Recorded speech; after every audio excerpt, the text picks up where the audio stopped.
Assalamualaikum warahmatullahi wabarakatuh. Waalaikumsalam warahmatullahi wabarakatuh.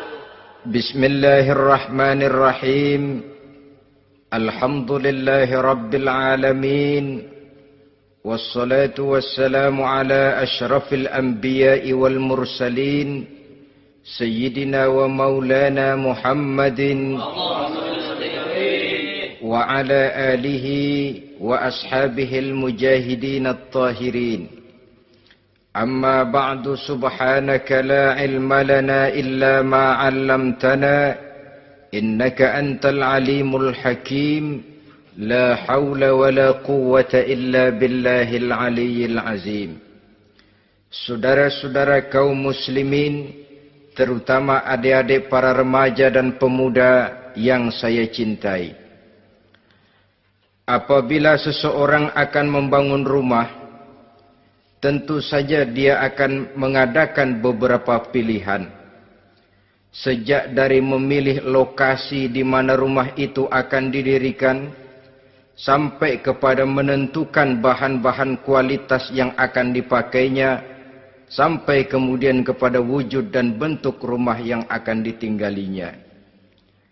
Demikianlah bahwa untuk membangun sebuah rumah yang hanya untuk menaungi kehidupan di dunia ini, kita mengadakan berbagai macam pilihan. Apalagi kalau kita akan membangun sebuah rumah tangga yang kita harapkan tidak hanya akan menaungi kehidupan di dunia ini, tidak hanya untuk kepentingan kita saja, tetapi juga untuk kepentingan anak cucu kita di belakang hari, termasuk sampai kepada hari akhirat nanti. Oleh karena itu, pada pertemuan kali ini, saya hanya ingin khusus berbicara kepada adik-adik remaja dan para pemuda, bagaimana sebaiknya memilih jodoh menurut ajaran agama Islam. Dalam Al-Quran, Allah subhanahu wa ta'ala menjelaskan, Zuyyina linnasi hubbus syahawati minan nisa. Bahwa manusia, apapun jenisnya, asal dia bernama manusia, dihiasi dengan perasaan cinta kepada perempuan. Jadi sejak dahulunya, secara fitrah, laki-laki senang kepada perempuan, sebagaimana perempuan pun senang kepada laki-laki. Dihiasi rasa cinta ini dalam kehidupan manusia. Dan oleh karena adanya rasa cinta, berkembanglah segala macam persoalan. Sehingga seorang ahli cinta pernah berkata, cinta adalah 5 huruf yang membuat persoalan tidak akan pernah selesai. 5 huruf yang membuat persoalan tidak akan pernah selesai-selesai. Tetapi dalam kehidupan sehari-hari sering kita saksikan bahwa cinta ini bisa mendorong, memberikan motivasi yang baik, dan cinta ini pun bisa juga memberikan dorongan yang tidak baik. Oleh karenanya, apabila cinta itu ibarat setetes embun yang jatuh di bumi yang subur, akan tumbuhlah di atasnya aneka ragam bunga-bungaan yang harum semerbak, indah, mewangi, sedap dipandang orang, menebarkan rasa aman, damai, sentosa, dan begitu selanjutnya. Tapi jika cinta itu jatuh di hati yang gersang dan tandus, tidak ada yang akan dapat tumbuh di sana selain sirih memanjat batu, kuning daunnya, lemah gagangnya. Maka cinta yang semacam itu tidak akan memberikan dorongan positif kepada seseorang di dalam kehidupannya. Maka lebih dahulu kita akan membicarakan cinta dalam artian yang positif ini, untuk nanti sampai kepada perempuan yang bagaimana yang harus kita cintai, atau laki-laki yang bagaimana yang harus dicintai oleh seorang perempuan. Saudara hadirin yang saya hormati, cinta dalam artian yang positif, pertama, dia selalu mendatangkan keindahan.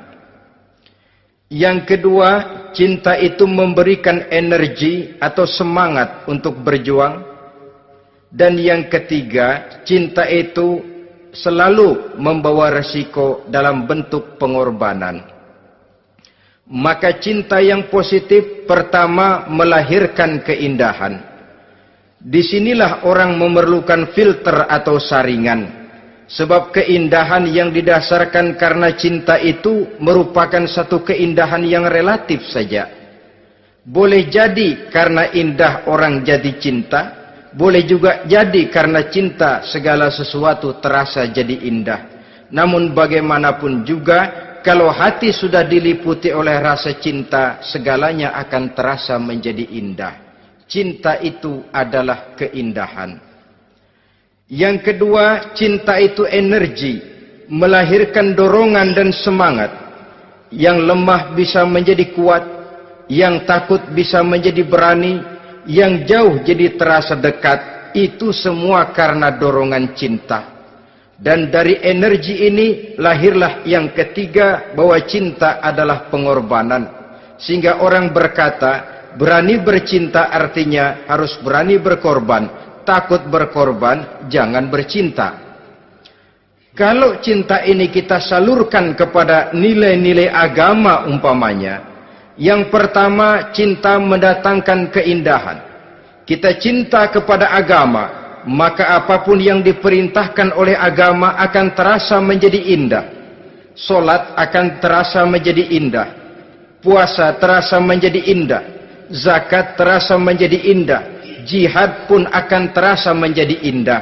Persis kalau kita cinta kepada seorang gadis. Jika kita cinta kepada seorang gadis, apanya saja akan kelihatan menjadi indah.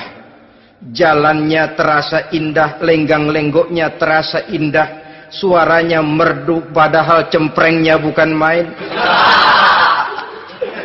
Seluruhnya akan mendatangkan keindahan karena dasarnya sudah cinta. Cinta membawa kepada keindahan. Yang kedua, cinta itu melahirkan energi. Orang yang cinta kepada agama akan lahir tenaga dan semangatnya melaksanakan ibadah, melaksanakan puasa, melaksanakan zakat, melaksanakan solat, melaksanakan haji, bahkan melaksanakan jihad sekalipun. Cinta selamanya menimbulkan energi dan semangat. Sama saja dengan kita apabila jatuh cinta kepada seorang gadis, walaupun rumahnya jauh, katanya, gunung pun akan kudaki, lautan pun kuseberangi.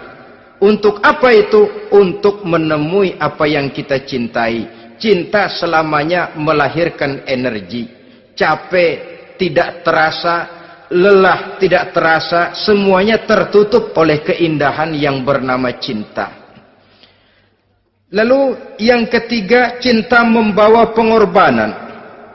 Apabila kita cinta kepada agama, maka pengorbanan terhadap apapun yang diminta oleh agama, baik itu pengorbanan waktu, tenaga, pikiran, harta, bahkan pengorbanan nyawa sekalipun, kita tidak akan berat melaksanakannya karena cinta kita kepada agama yang kita anut ini. Demikian juga cinta kita kepada seorang perempuan akan membuat kita rela berkorban. Apapun yang dia minta, jangankan kita tidak mampu, jangankan kita mampu, kita tidak mampu sekalipun, kita masih berusaha untuk mampu guna memenuhi tuntutan si buah hati belahan jantung. Kadang-kadang malam minggu si doi ngajak nonton. Umpamanya, duit tidak ada, gajian belum, kerja enggak. Timbullah inisiatif, entah sepatu kita jual ke tukang loa, entah celana mampir dulu ke tempat lain. Yang penting kita berkorban untuk memenuhi permintaan si buah hati belahan jantung. Ketika itu pengorbanan sudah tidak kita rasakan lagi. Bahkan pengorbanan yang paling pedih sekalipun, dalam gurau, dalam bercanda misalnya, dicubit kita oleh kekasih kita, pedih bukan main, terkelupas kulit, mengalir darah, bukan nangis, nyengir.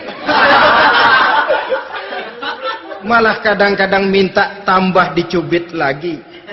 Itulah romantikanya cinta, sanggup membuat orang berkorban, melahirkan energi dan semangat, menambah keindahan dalam kehidupan, sepanjang dia dalam artian yang positif. Kalau demikian masalahnya, di dunia yang penuh dengan perbenturan nilai sekarang ini, orang sering salah jalan bagaimana memilih jodoh untuk membangun rumah tangga yang bahagia. Jangan lupa bahwa membangun rumah tangga ini bukan hanya untuk 1-2 bulan, bukan hanya untuk 1-2 tahun, bahkan bukan cuma untuk kehidupan dunia, lebih daripada itu pun untuk menunjang kebahagiaan di akhirat. Oleh karenanya, memilih jodoh bukan satu hal yang mudah, bukan satu hal yang bisa dilaksanakan sambil lalu, tetapi memerlukan penelitian, memerlukan pengamatan yang mendalam. Apa petunjuk agama tentang itu?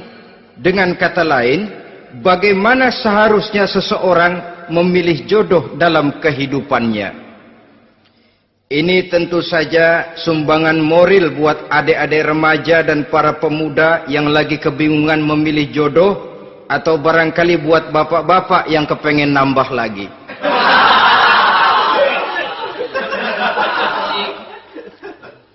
Mohon maaf kepada ibu-ibu, saya tidak menganjurkan, cuma ngajarin. Yang pertama, menurut Nabi, nikahilah perempuan itu karena rupanya, karena hartanya, karena keturunannya, dan karena agamanya. Ada 4 motif utama di sini. Pertama, memilih jodoh, lihatlah rupanya. Lagian siapa yang kepengen dapat jodoh rupanya nggak karu-karuan? Cari rupa yang cantik, indah, dan menawan. Namun jangan lupa, saya katakan di zaman di mana sering terjadi benturan nilai seperti sekarang ini, orang sulit untuk mendapatkan keaslian. Di mana teknologi sudah sedemikian canggih, di mana ilmu kedokteran sudah sedemikian maju, maka berbagai macam rupa bisa dibentuk dengan apa yang dinamakan operasi plastik misalnya. Yang pesek bisa dibikin mancung, kuping yang kelebaran bisa dibikin sedang, pipi yang kembung sebelah bisa dibikin rata, janggut yang tidak menarik bisa dibikin bak lebah bergantung katanya. Oleh karena itu, kalau pilihan hanya tertuju kepada rupa yang cantik saja semata-mata, kita sudah melakukan satu kesalahan yang sangat besar. Sebab apa? Diperingatkan oleh Nabi melalui hadis Ibnu Majah, Bazar dan Baihaqi dari Ibnu Umar. Janganlah kamu kawini seorang perempuan karena kecantikannya, sebab kecantikan boleh jadi akan mencelakakan. Jangan juga kamu kawini perempuan karena hartanya, sebab kekayaan biasanya akan mendatangkan kesombongan. Tetapi kawinilah karena agama dan akhlaknya, karena itulah yang akan membawa kepada kebahagiaan.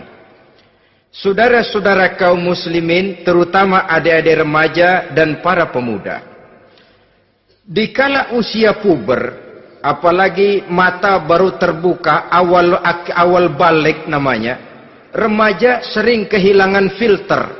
Pokoknya asal ngelihat rupa yang sudah lemot, denok, geboy, pikiran pun hanyut, malam terkenang, siang terbayang, tidur tak nyenyak, makan tak enak katanya, selalu terbayang wajah si doi. Dikala itu orang kehilangan pertimbangan bahwa rupa yang cantik kadang-kadang sering menipu. Diriwayatkan oleh Imam Ibnu Abbas, satu hari ketika sedang kumpul dengan para sahabat, lewatlah orang dengan potongan potongan orang kaya. Kelihatan kan, orang kaya sama orang miskin jalannya aja lain kan? Jalannya saja, jangan gaya hidupnya, jalannya saja lain. Liwat dia. Rasul bertanya kepada seorang sahabat, menurut pendapatmu bagaimana orang yang lewat itu? Kata sahabat, oh, yang lewat ini ya Rasul, kalau dia meminang perempuan pasti diterima. Kalau dia menolong orang pasti berhasil. Kalau dia ngomong pasti didengerin. Kenapa? Orang kaya. Orang kaya ya Rasul. Kalau dia minang, perempuan mana yang kagak bisa menerima kalau dipinang oleh orang kaya? Biar mukanya udah belipet kayak dompet tanggung bulan. Kalau memang duitnya banyak, nggak kelihatan tuh muka yang belipet, yang kelihatan duit. Kalau dia nolong orang, pasti berhasil apa yang dia tolong itu. Kalau dia ngomong, pasti didengerin orang, walaupun omongannya biasa-biasa saja. Kenapa? Orang lihat penampilannya. Sudah, ketika orang itu lewat, beberapa lama kemudian lewat lagi seseorang yang kelihatannya miskin. Rasul tanya lagi, kalau orang ini, bagaimana pendapat kamu? Wah, potongan begini sih Rasul. Kalau dia minang, orang tolak. Siapa yang mau kawin sama kere begini? Kalau dia nolong orang, pasti nggak berhasil. Kalau dia ngomong, kagak bakalan ada yang mau dengerin. Siapa yang mau dengerin orang susah ngomong? Setelah orang itu lewat, apa kata Rasul? Orang yang terakhir, yang lewat ini, yang barusan lewat, jauh lebih baik dari yang pertama yang lewat tadi. Jauh lebih baik. Maksud dari ucapan ini, Rasul sebenarnya mendidik para sahabat jangan tertipu oleh penampilan. Sebab penampilan tidak selamanya mencerminkan keaslian. Apalagi di zaman sekarang, salon di mana-mana bejibun. Alis mata bisa dibikin, pipi bisa dicat. Yang pinggir kuning, yang tengah merah, di sebelah merah ada yang kehitam-hitaman, persis orang kepentok tiang listrik.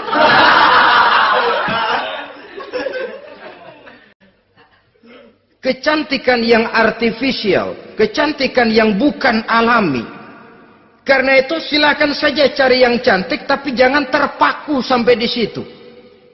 Sebab kecantikan di samping dia mudah berubah oleh pergeseran masa dan pertukaran waktu, ternyata penampilan tidak selamanya mencerminkan keaslian. Lain hari seorang sahabat pernah mengadu, "Ya Rasul, ada apa? Inna imra'ati la turaddu yadul lamis." Ya Rasul, istri saya tidak pernah menolak tangan orang laki yang menjamahnya, mengajak salaman kepadanya. Apa jawab Rasul? Ceraiin aja. Tapi hati saya berat ya Rasul, saya cinta betul sama dia. Ya kalau hatimu berat, jaga dia baik-baik. Nah, dari riwayat ringkas ini kita ambil satu perbandingan. Memang punya istri berwajah cantik itu kadang-kadang si malakama kalau imannya tidak kuat. Si malakama. Kita diemin aja, binal, makan hati, nggak aman, nggak tentram. Jangan-jangan saya berangkat ke kantor, dia ngompreng. Buah si malakama, seperti orang tadi, ya Rasul, istri saya kelihatannya sebenarnya tidak negatif maksudnya ini, cuma bersalaman, tapi terlalu ngobrol. La turaddu yadul lamis, tidak pernah menolak orang yang ngajak salaman, ya sekedar salaman. Tapi kan awalnya dari salaman, kalau sudah salaman kan strum bisa ngederdet dari tangan situ. Kata Rasul sederhana saja, ya kalau memang begitu ceraiin. Saya nggak kuat Rasul, saya cinta betul sama dia. Kalau kau tak kuat berpisah dengan dia, jagalah dia baik-baik. Ajar, didik, tanamkan rasa keagamaan di dalam hatinya. Saudara-saudara kaum muslimin, jadi rupa yang cantik tanpa didasari oleh nilai-nilai agama akan membuat seorang suami di rumah tangganya seperti si malakama. Seperti berhadapan dengan buah si malakama. Kalau tidak diiringi dengan nilai-nilai moral yang luhur dan bekal agama yang tangguh. akan pergi jauh dari rumah rasanya tidak aman, sedangkan di rumah saja siapa yang akan mencari nafkah, dan begitu selanjutnya. Orang tadi jelas berhadapan dengan buah si malakama, didiamkan, makan hati. Sebab maaf, kalau seorang suami sudah tidak punya rasa cemburu terhadap istrinya, itu kan yang disebut dayus. Dan dayus itu jangankan masuk surga, bau surga saja dia tidak dapat. Tapi cemburu dalam artian bukan cemburu buta, cemburu dalam artian yang wajar. Dia cemburu, akan dikerasi takut kalau istrinya minta cerai, sedangkan dia cintanya sudah kadung medok bener. Si malakama jadinya. Nah, ini juga satu riwayat yang memberikan gambaran kepada kita. Pilihan, silakan cari rupa yang cantik saja. Cari yang cantik. Tapi kalau itu dijadikan motif utama tanpa dasar-dasar agama, saya khawatir nanti rumah tangga kita akan berhadapan dengan buah si malakama. Jadi adik-adik remaja, usaha, ikhtiar, cari yang cantik, yang kira-kira nggak membosenin, supaya kita betah tinggal di rumah, supaya kita merasa ada tempat berbagi rasa, ada tempat kita bernaung. Sebab kalau nyari bini sebini-bininya mah, ya jodoh di tangan Tuhan, kagak usah nyari juga ntar datang diri, umpamanya. Iya, kalau yang datang peot.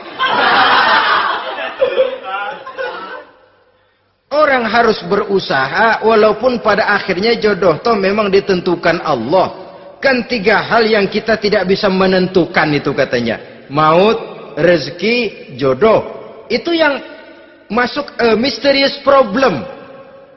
Problem yang misterius. Maut, misterius. Kapan kita mati, kita sendiri tidak tahu. Tahun depan, 50 tahun lagi, 100 tahun lagi, tidak pernah seorang pun diberitahu. Tapi yang pasti dia bakal datang.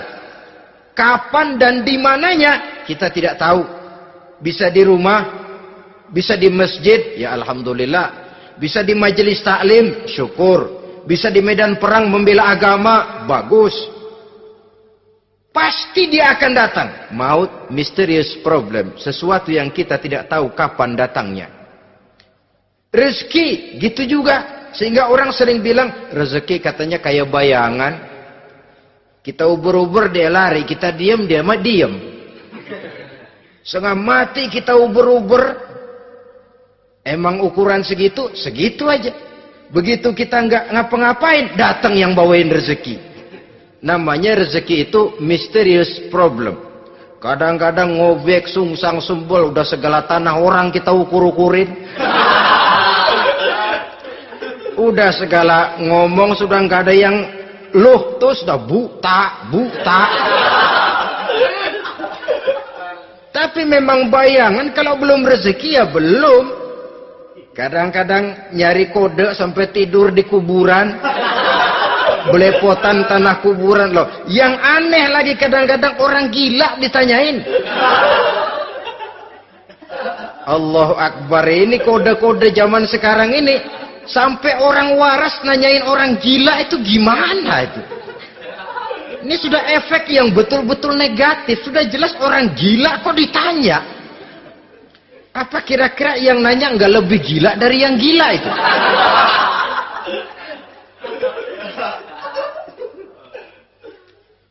Saudara-saudara kaum muslimin, terutama adik-adik remaja dan para pemuda, jadi silakan saja cari rupa yang cantik, karena dia akan jadi tautan hati, buah hati belahan jantung, tempat kita berbagi rasa, tempat kita pulang dan tinggal di rumah tangga kita.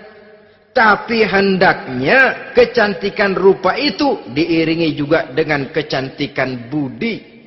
Karena itu cari rupa yang cantik. Ini pilihan utama.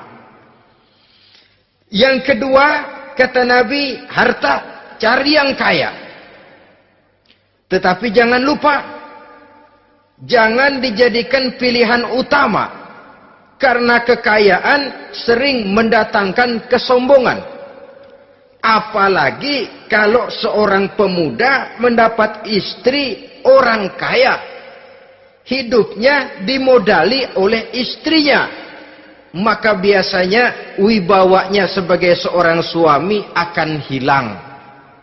Akhirnya komando di tangan istri. Dikala itulah suami tidak lebih daripada prajurit yang taat kepada komando istrinya. Padahal menurut konsep Quran, ar-rijalu qawwamuna 'alan nisa, laki-laki diciptakan sebagai pembimbing bagi perempuan. Kalau nanti suatu saat terjadi benturan, sedangkan modal diberikan oleh istri, terjadilah pengungkitan. Kata istrinya apa? Lu jangan bertingkah, lu kan kawin sama gue modal lu kolor doang.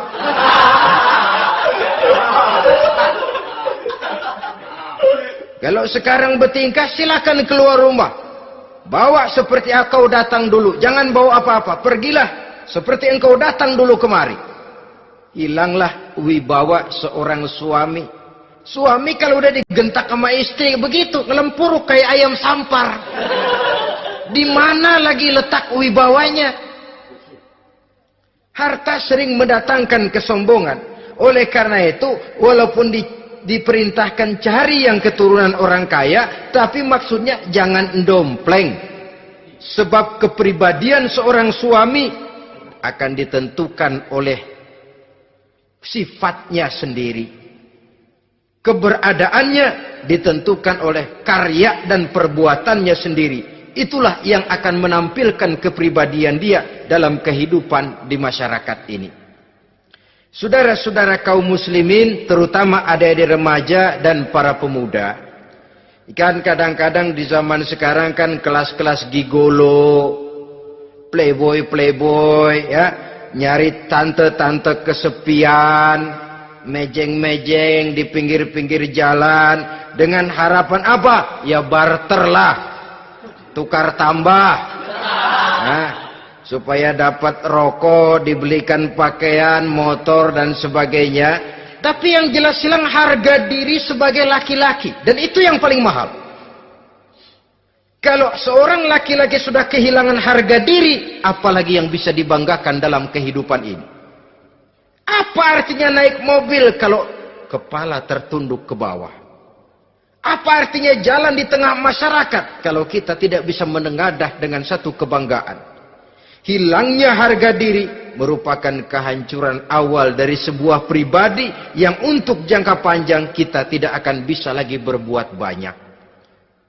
Tanpa harta orang memang sulit untuk bahagia.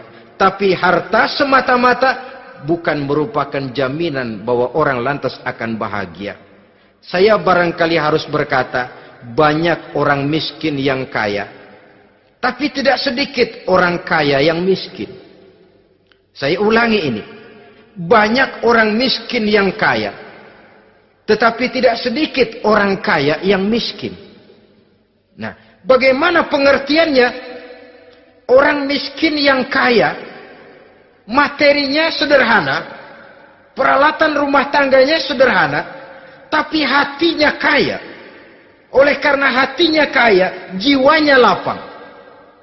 Sebaliknya, orang kaya yang miskin, di tengah kelimpahan materi yang berlimpah, segalanya serba ada, hatinya yang miskin. Kelimpahan materi tidak akan sanggup mengobati kemiskinan hatinya. Sehingga di tengah kehidupan yang serba ada, dia masih merasa kurang, maka dia tidak pernah cukup. Di tengah kemilauan dan gemerlapan serta glamornya rumah mewah, dia merasa hidup di tengah gurun pasir yang gersang dan tandus. Karena itu, biarlah miskin harta tapi kaya budi, daripada kaya harta tapi miskin budi. Lebih utama lagi kaya harta, kaya budi. Itu idealnya.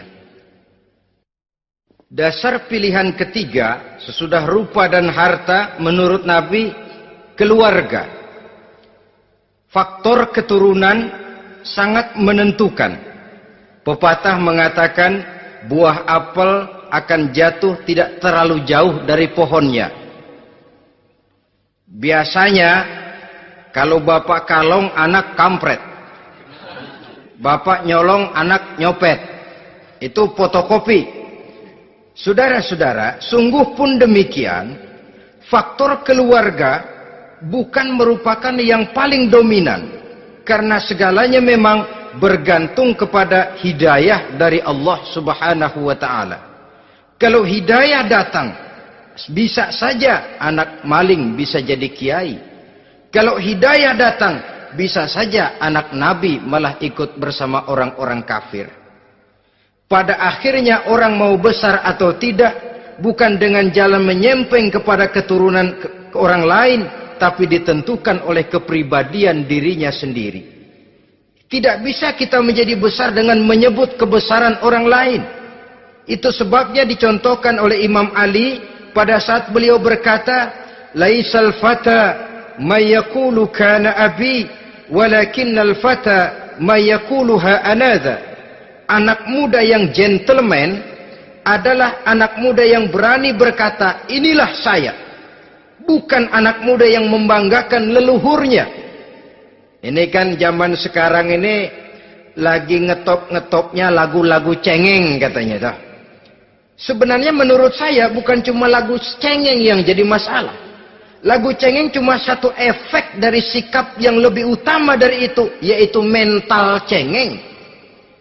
Kalau mental sudah cengeng, apapun yang kita lakukan akan jadi cengeng. Tidak cuma lagu, kebudayaan yang lahir akan kebudayaan cengeng. Jadi pengusaha cengeng. Jadi pejabat cengeng. Jadi kiai cengeng. Kenapa? Mental cengeng. Di antara mental cengeng itu apa? Mengandalkan fasilitas atasan. Kalau tidak ada fasilitas dari atas, lantas tidak bisa berbuat apa-apa. Cengeng. Menjadi besar bukan karena karier pribadi, tapi karena nasib katrolan. Itu pun termasuk mental cengeng. Sedikit gagal, bagaimana sedikit jalan buntu, sedikit deadlock, lu ngapain lu melulu? Saudara hadirin yang saya hormati, jadi lebih penting dari sekedar lagu-lagu cengeng, saya malah lebih suka bicara mental cengeng ini. Mental yang cepat putus asa. Mental yang tidak mau mengeluarkan usaha maksimal. Mental yang hanya mengandalkan fasilitas. Sedangkan pribadinya tidak lebih daripada pribadi sumuhun dawuh. Pribadi kulo nuwun. Pribadi kumaha juragan wae. Pribadi oke bos. Pribadi asal bapak senang. Bukankah itu semua merupakan cermin dari mental-mental yang cengeng, yang untuk jangka panjang tidak akan pernah menguntungkan daripada pembangunan bangsa dan negara yang kita cintai ini. Seseorang mau besar atau tidak, bukan dengan jalan menyempeng kepada kebesaran orang lain. Bahkan Syauqi dalam sebait syairnya yang lebih tegas mengatakan, wa syarrun nasi zu khumulin iza fakhartahum zakarul jaduda wa syarrun nasi wa khairun nasi zu syarafin qadimin aqama li nafsihi syarafan jadida. Generasi yang paling jelek adalah generasi pemalas. Kalau kelihatan orang lain lebih hebat dari dia, disebut-sebutnya kebesaran nenek moyangnya. Dia sendiri nggak punya prestasi apa-apa. Kerjanya cuma ngandeli kerjanya cuma menggelayuti fasilitas orang tuanya. Tanpa itu dia tidak akan punya nilai dan harga sama sekali. Ini generasi paling jelek. Kalau orang lain kelihatan lebih hebat, dia sebut nenek moyangnya. Lo sih belum apa-apa, lo baru kopral lo. Engkong gua no, komandan Hansip.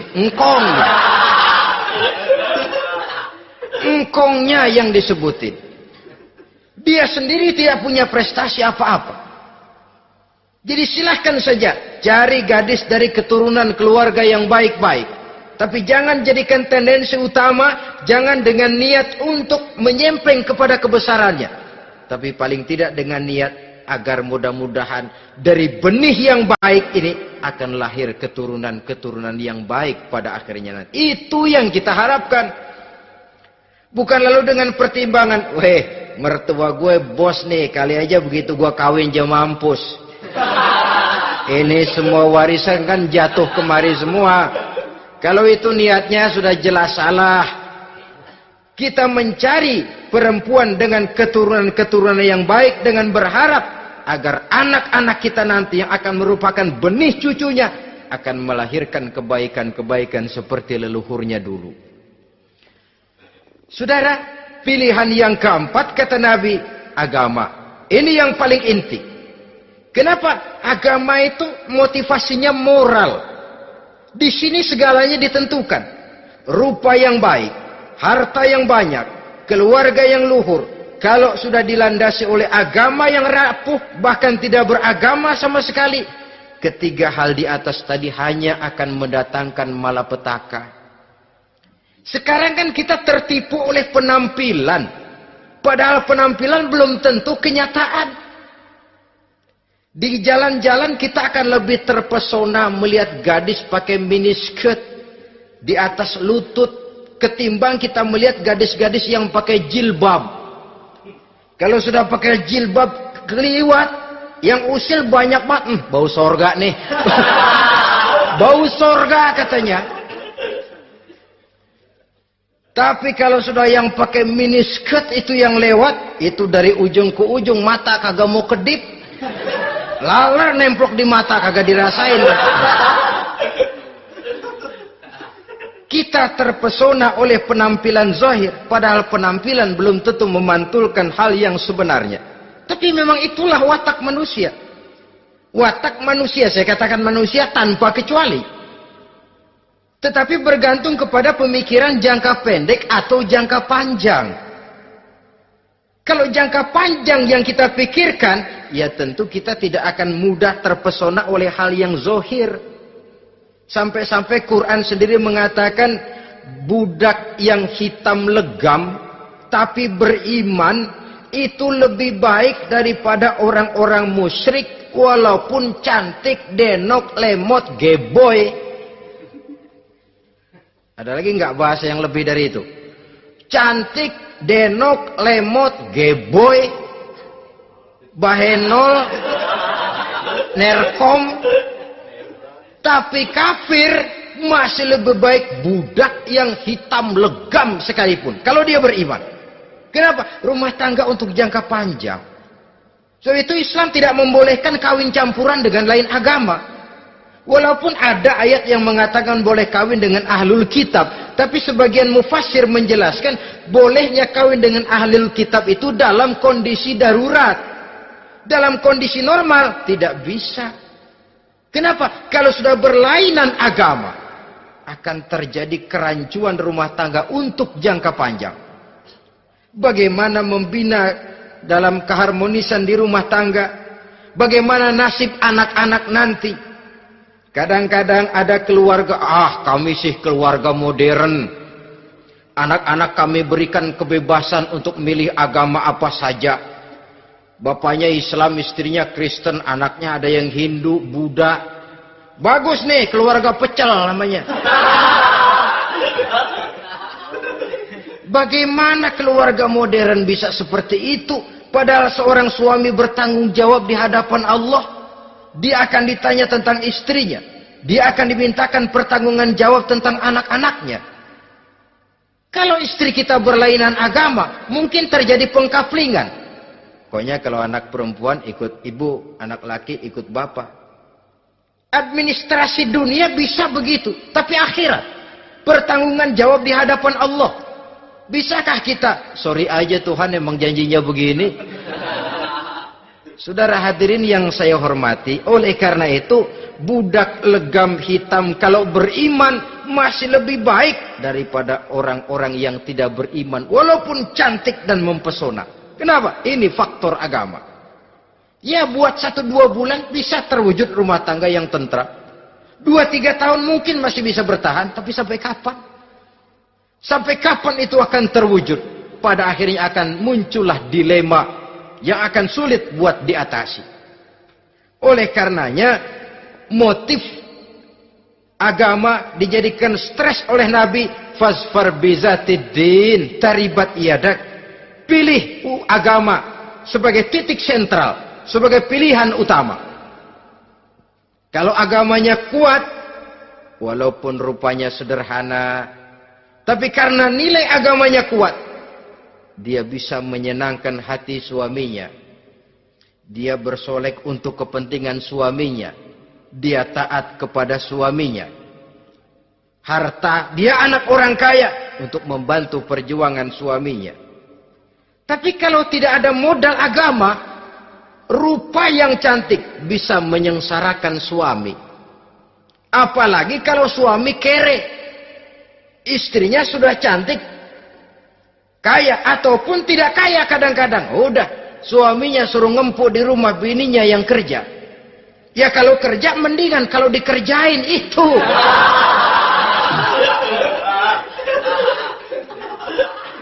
Itu yang repot. Saudara hadirin yang saya hormati, dan ini bukan satu dua kasus. Alangkah malangnya kalau sudah terkena hal seperti itu. Akhirnya seperti pengaduan sahabat kepada Rasul tadi. Mau diceraiin, cinta saya udah medok benar Rasul. Enggak diceraiin, hati saya ngebet, pegel. Si malakama akhirnya. Jadi oleh karenanya agama. Kalau dia cantik, walaupun miskin, agamanya kuat, dia bisa memelihara kehormatan diri. Dia kaya, agamanya kuat, hartanya disalurkan di jalan Allah. Karena itu, agama jadikan pilihan utama. Dan ukuran agama itu bukan cuma jilbab loh. Ya kadang-kadang ada juga yang jilbabnya nggak pernah lepas, tapi kadang-kadang akhlaknya lebih binal dari yang kribo. Ada cuma sekedar kamuflase saja, itu pun penampilan. Sekedar penampilan saja. Cuma dari segi aurat ya memang lebih baik dan lebih utama. Dan saya kira lebih mengundang penasaran toh. Duren kalau udah dibuka kan kelihatan isinya. Emang udah begitu. Udah. Tapi kalau masih rapat, itu yang rasanya kita pengen buka. Timbul tantangan. Gue pengen tahu isinya. Rasanya juga begitu. Sama saja dengan baju. Kalau dibungkus rapat di plastik, ditaruh di etalase, adanya di toko mau serba ada. Tahu kita barang mahal nih. Biar punya duit, kita mau nawar ragu-ragu, takut nggak cukup. Tapi kalau barang sudah dibuka di jalanan, diobral di pinggir jalan, murahan, 1.003 masih dicampur odol. Yang begitu sih biar nggak punya duit, kita berani banget tanya, nawar, megang lagi nyemek. Berat duit nih bang. Kenapa? Barang sudah terbuka. Jadi saudara-saudara, syukur kalau keempat-empatnya ini jodoh terkumpul dalam jodoh yang saudara cari. Sudah rupanya cantik, kaya, keturunan orang baik-baik, agamanya kuat. Nah, surga dunia tuh. Yang begitu cari. Kalau ada yang begitu, saya juga mau nambahin satu lagi.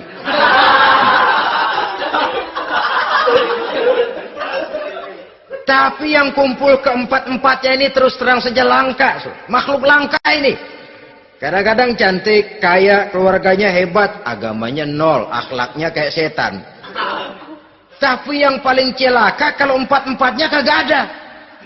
Rupanya jelek, melarat, bapaknya biang maling, kagak beragama lagi. Apanya yang mau dipilih? Mampus saja mendingan. Sudah nggak ada pilihan sama sekali tuh. Sudah nggak ada pilihan sama sekali. Saudara hadirin yang saya hormati, terutama adik-adik remaja. Nah, lalu apa motivasi agama dalam pembinaan ini apa? Agama ini kan memberikan contoh bahwa perempuan yang baik itu, yang kita ingin jadikan dia sebagai ideal dalam pencarian jodoh, tandanya 3. Iza ra'aitaha sarratka, kata Nabi. Kalau dipandang, dia bisa menggembirakan kamu. Kan ini yang penting buat seorang suami. Kalau saudara nanti jadi suami, punya istri yang jadi partner setia mendampingi suaminya. Kalau dilihat nggak membosenin, Kenapa? Dia berdandan untuk nyenangin hati suaminya. Enggak bosenin. Kan kadang-kadang ada bini kalau kita pulang demok aja fotonya.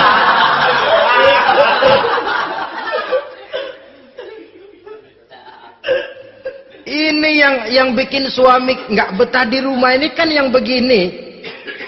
Adapun perempuan yang beragama, apabila dipandang oleh suaminya, dia pandai menyenangkan hati suaminya. Andai kata suaminya dalam kesulitan, dia tidak menambah beban kesulitan. Paling tidak dia bisa memberikan satu bantuan moral. Bantuan moral untuk mengurangi beban kesulitan daripada suaminya. Suami pulang dagang rugi, kata istrinya, romantika bang. Sekali-sekali lah, masa selamanya dagang mau untung. Besok siapa tahu untung lebih besar. Kan meringankan tuh. Kadang-kadang enggak, suami pulang dagang dari pasar panas, rugi. Sampai rumah bini pidato. Pletar-pletor. Lu dagang rugi, emang lu laki goblok.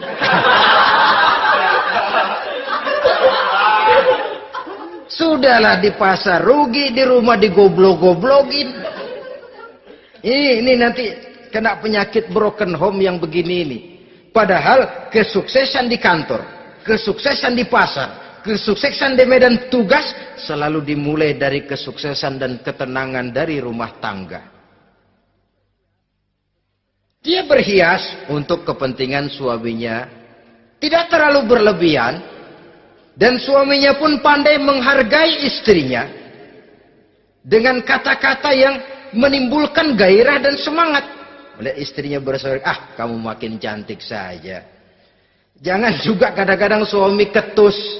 Ngelihat daksu pulang kantor, lihat suaminya, istrinya dandan rapi, tumben lu mau bekasin apa?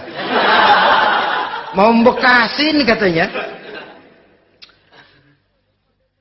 Artinya apa ini? Pandai mengembirakan, bisa tenggang rasa, bisa berbagi rasa.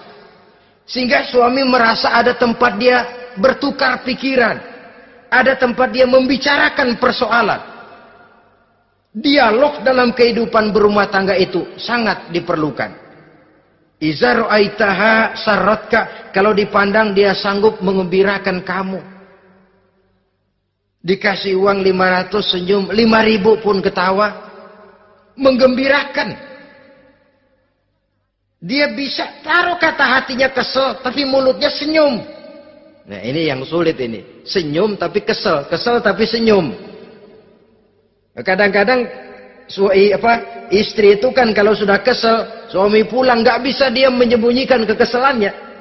Dari jauh suami sudah lihat ini yang nyambut, ini bemo ini. Udah monyong, serem. Saudara hadirin yang saya hormati, yang kedua, bila diperintah dia taat. Ini pengaruh agama. Sehingga Nabi mengatakan, "Lau amartu li ahadin ayyasjuda ila ghairiha, la amartul mas'ada la amartul mar'ata litasjuda ila zawjiha likibari haqqihi 'alaiha." Andai kata saja boleh aku memerintahkan manusia untuk sujud kepada sesama manusia, pastilah aku perintahkan perempuan untuk sujud kepada suaminya. Kenapa? Karena besar hak suaminya kepada dirinya. Untung sujud kepada manusia tidak boleh. Andai kata boleh, perempuan disuruh sujud sama suaminya. Ini tidak perlu sampai sujud, cium tangan saja minta ridho suami. Kadang-kadang perempuan sekarang berat. Paling banter setahun sekali lebaran doang. Laki pulang sembahyang tubruk, cium tangan, minta redo, nangis segala macam. 3 hari habis lebaran, beras habis, monyong aja lagi.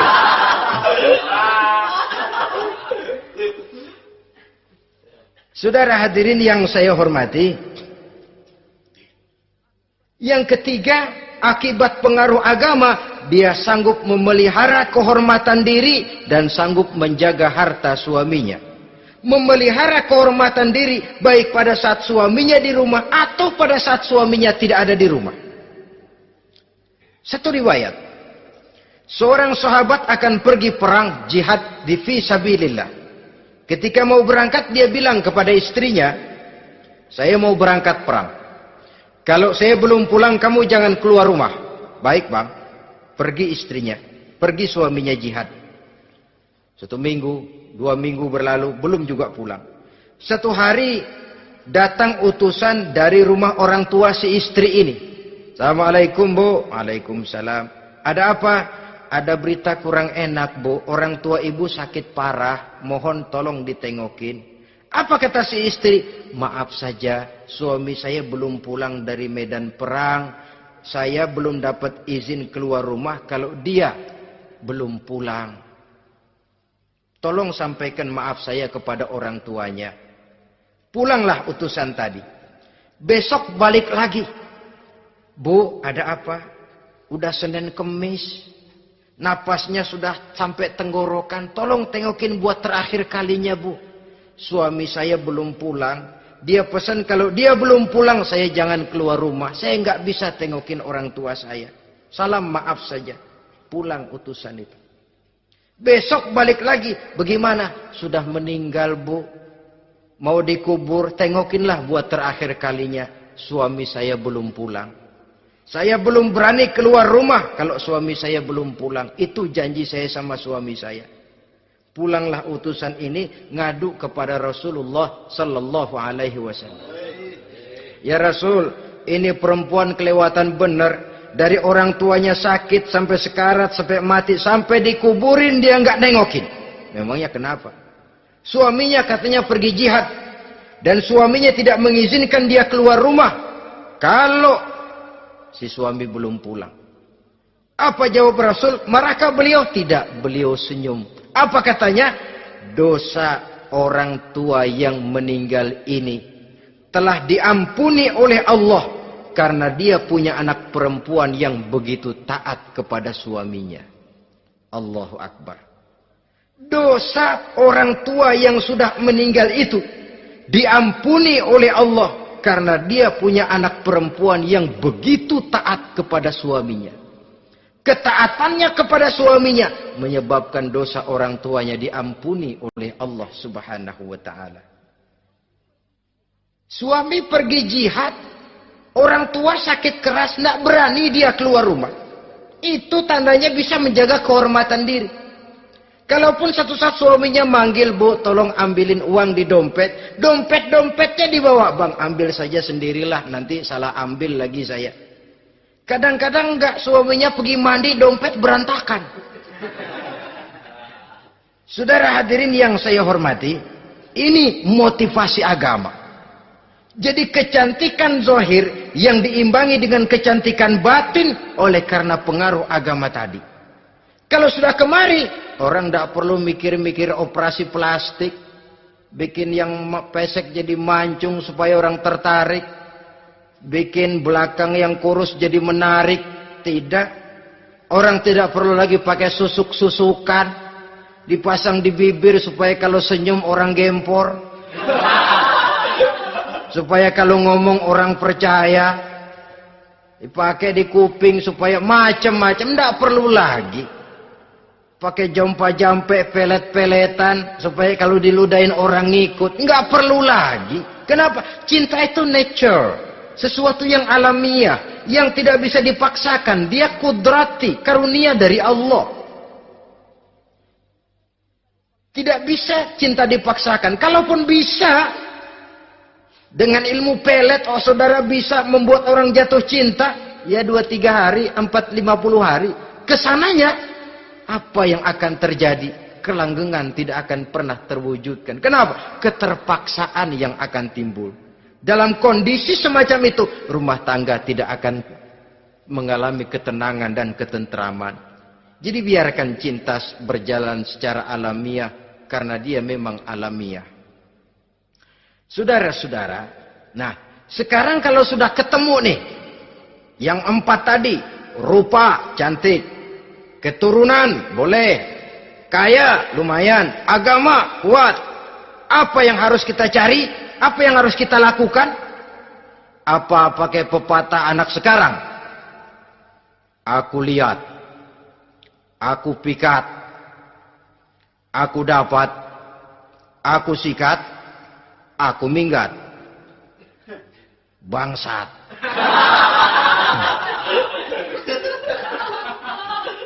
Itu kan ada moto cinta kilat begitu tuh.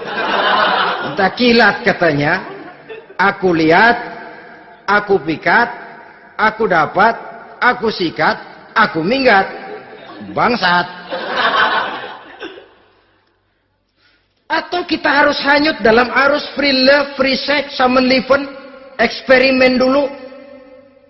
Tidak. Islam menganjurkan kalau memang seret, nah ini rasanya ini nih, mantap gue nih. Apa yang diajarkan oleh Islam selanjutnya?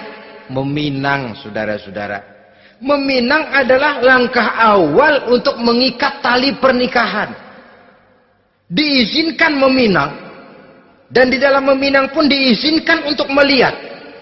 Cuma kalau boleh, ya syaratnya itu waktu melihat itu jangan sampai ketahuan si perempuan yang akan kita pinang itu. Untuk apa kita meminang? Pertama untuk yakin. Yakin bahwa perempuan yang kita inginkan ini sudah kumpul syaratnya itu tidak ada cacatnya. Yang kedua, untuk memperkuat tekad hidup berumah tangga. Diperlukan meminang. Adapun adat itu berbeda. Tapi bahwa konsep meminang itu dalam Islam ada, itu jelas. Ya kalau mesti bawa pisang raja, pakai roti buaya, pakai martabak segede ban mobil truk segala macam. Itu adat saja, ya. Tapi yang real meminang itu ada dalam Islam. Nah, bagaimana adab meminang? Setelah kita tahu anak ini cantiknya ya, keturunan baik, ya kekayaannya lumayan, agamanya kuat, pinanglah dia. Caranya boleh lihat langsung. Lihat langsung kalau bisa tanpa setahu si perempuan. Dan batas yang boleh dilihat itu muka dan tangan. Itu saja. Jadi jangan gerusak. Minta permisi Pak, saya mau ngelihat anak bapak seutuhnya. Soalnya buat saya ini nanti. Apanya aja dibedolin, jangan. Kira-kira yang boleh itu muka sama tangan. Andai kata kita risih, sebab nanti kalau nggak jadi akan jadi timbul rasa malu dan si perempuan juga kasihan. Boleh mengutus perempuan yang kita percaya. Coba kau ke sana, lihat kondisinya yang sebenarnya bagaimana. Kalau ngelihat dari jauh sih utuh, siapa tahu nanti tangannya kurang sebelah. Coba lihat sana. Saudara-saudara, kemudian boleh juga ditanyakan kepada orang tuanya. Dan dalam hal ini orang tua si gadis tidak boleh menyembunyikan aib atau cacat yang dimiliki oleh anaknya. Dia harus menceritakan apa adanya. Sampai pun kekurangan anaknya yang paling kecil sekalipun. Sebab apa? Jangan sampai istilah pepatah beli kucing dalam karung. Kedengeran suaranya doang meong-meong, begitu dibuka tuh kucing gempor sebelah kakinya nggak ada. Kan tentu kita tidak kepengen kecewa di belakang hari. Itulah perlunya meminang sebagai jembatan untuk menuju kepada pernikahan.